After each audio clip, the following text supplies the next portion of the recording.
Today, we're tackling one of the biggest questions humanity has ever asked, but with a fascinating twist. We're not just asking if there's life out there, but what could it actually be made of?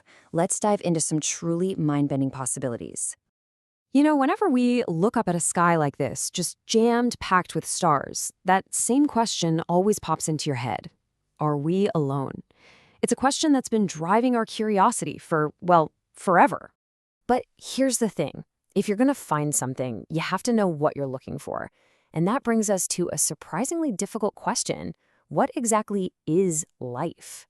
All right, let's get into it. To even start this conversation, we need a baseline. And it turns out scientists have a few different ways of defining life, and each one gets a little more detailed. So you can start simple. The physiological definition just says it's something that performs basic functions, like growing or moving.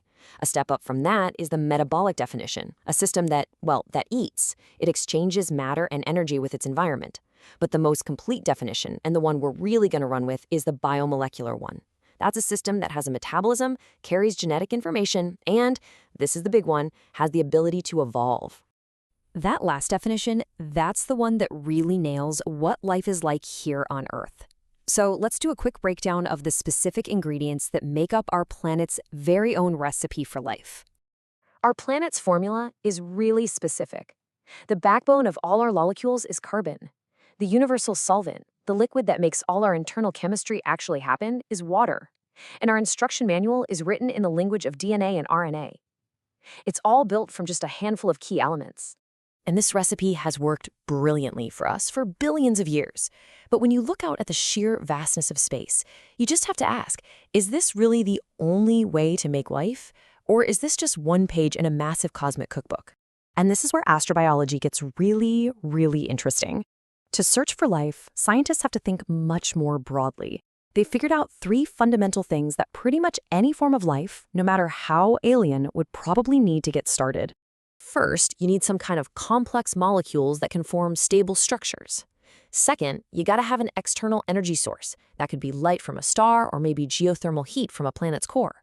And third, you absolutely need a liquid medium, a solvent where these molecules can swim around and react with each other.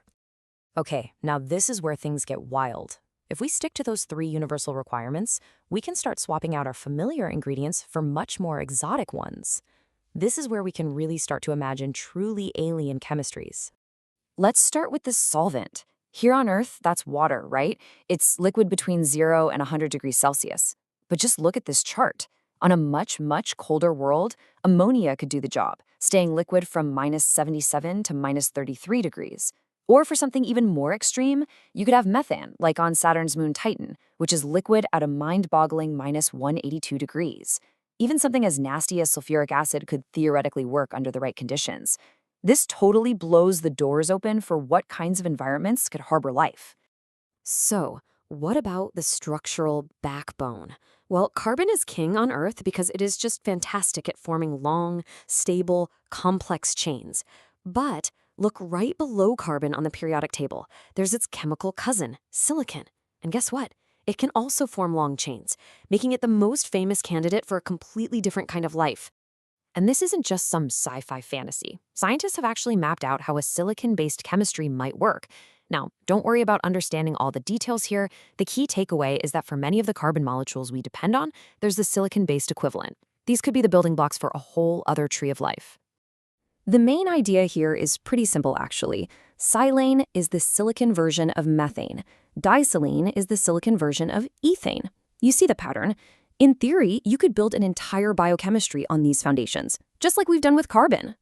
So we've got alternative solvents, alternative backbones. The possibilities are just staggering. But this leads to the final and maybe the greatest challenge in the search for extraterrestrial life. It's the challenge of recognition. I mean, we are so used to our own kind of life that we might not even see a different form if it was right in front of us. Astrobiologist Pamela Conrad put it perfectly. If we don't know what clues to look for, we may not recognize it. We have to get over our own biological bias.